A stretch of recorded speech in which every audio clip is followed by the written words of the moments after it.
All right, next question up. Let's solve the system, but let's pay attention first, everybody. We want to get the value of x. Again, what is the value of x? Highlighted right there. So when we check things out, we know that we're trying to get x by itself right here. So when we take a look, we actually have a couple of options. We can try to perhaps maybe move this over there to use substitution, which really wouldn't work that well because we're trying to get x alone, not y. And then the other option is elimination. But the problem with elimination is that we don't have the same coefficients. We don't have the same numbers on the y's or the x's. So let's play this smart, everybody.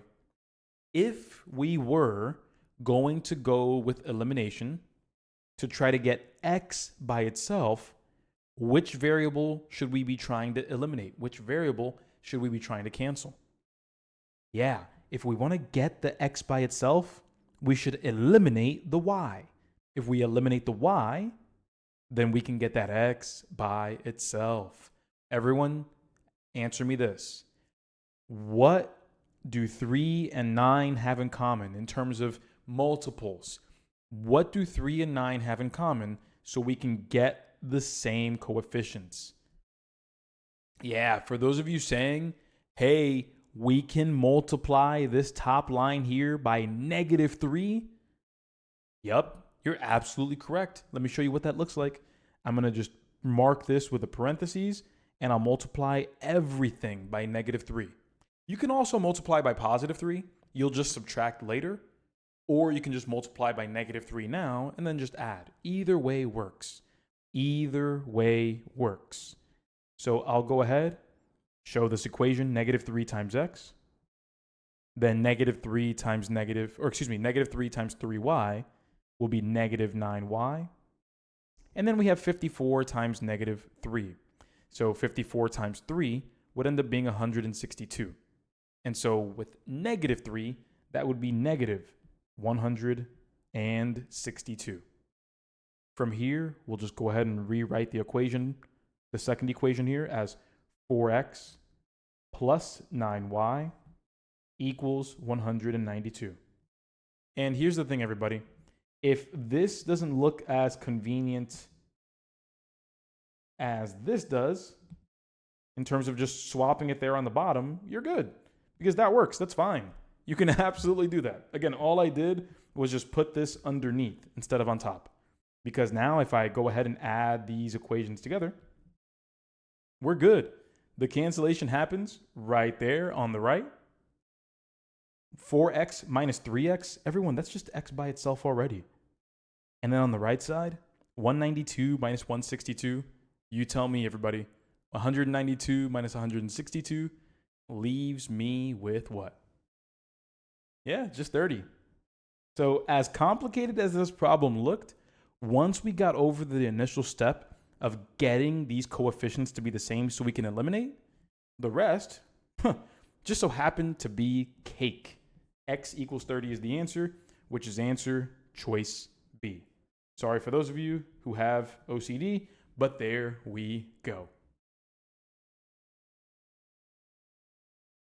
All right, moving forward here, which expression is equivalent to 48x squared plus 144x plus 528?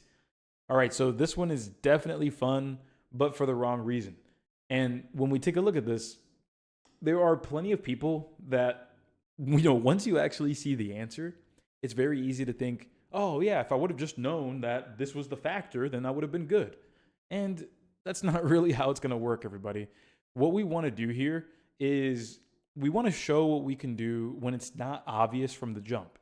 So let me first start off by writing out 48x squared plus 144x plus 528. Let me just write that out again. And so here's what I'm going to do. I have 3 numbers here, and that's going to make this a little tough. What makes this problem a little bit easier is that when we take a look, well, we see that we just have 48 and 720. And everybody, these might be factors that we can pull out, but those aren't going to be the answers. These are just distractors. We're really just vying between B and D. And so, thankfully, what we can deduce here is that what we're deciding is 48 the greatest common factor, or is 24 going to be the greatest common factor? That's really the debate. So let's figure out which one it is. I can guarantee you, everybody, that 24 is going to be the minimum. But let's figure out if we can actually get 48. And you know how I know this? Everybody, guess what? Is 24 a factor of 48? You tell me. Is 24 a factor of 48? Oh yeah, it is. It is. So here's what I'm going to do. I'm going to just start off by taking 24 out of each of these. Let's figure out what happens if I divide out a 24 from each. Let's see if there's more that I can take out. Let's see what happens. So first off, everybody, 48 divided by 24, we already said that. That's going to be 2. So if we did that, that'd be 2x squared. Then let's check out the 144 divided by 24. Let's see if that's actually going to be whatever it might be. Let's see here, everybody. 24, give me a number to guess with. 4, 5, 6. I'm taking a look at the answer choices, and I see 6 right there. So I think it might be 6. Let's go ahead and try out 6. 6 times 4, that's going to be 24. Carry the 2. 2 times 6 is 12. Carry the 2 is 14. So yeah, okay, it's going to be 6. So we have plus 6x. And then here's the big one, 528 divided by 24. All right, let's see. Everybody, the problem here, D says that it's going to be 23. Let's go ahead and check that out. Let's see if that's actually going to be true. Let's see. Let's go ahead and do 24 times 23. Everybody, what's 4 times 3 going to be? Yeah, 4 times 3 is 12, and that ends in a 2. That ends in a 2. Everybody, 528 ends in an 8, not a 2. So I don't think 23 is going to be it, but let's prove it. Let's just prove it. So here we have 2 times 3, that'll be 6. Carry that 1, and that'll be 7. Then we'll bring a 0 down. 4 times 2, 2 times 2.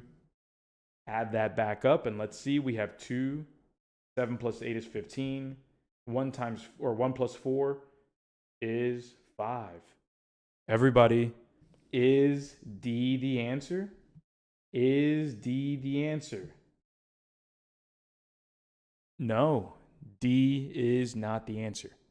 So thankfully, we don't have to do any more work than that. We don't.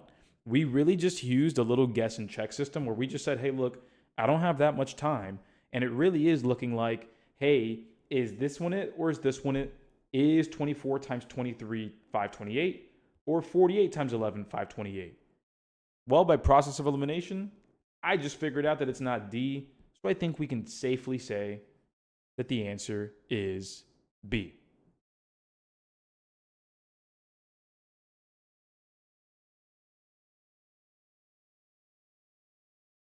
Now, moving on to this next one, which expression is equivalent to the expression below? X to the power of 27, all raised to the power of 6. So with this one here, we're looking at an example of a power, where we're raising x to the power of 27 to the power of 6. And the rule is, the shortcut rule is you will multiply those exponents together. So again, x to the power of 27 raised to the power of 6 ends up becoming x to the power of 27 times 6. And so we can take a moment here to the side if we need to. 7 times 6, 42.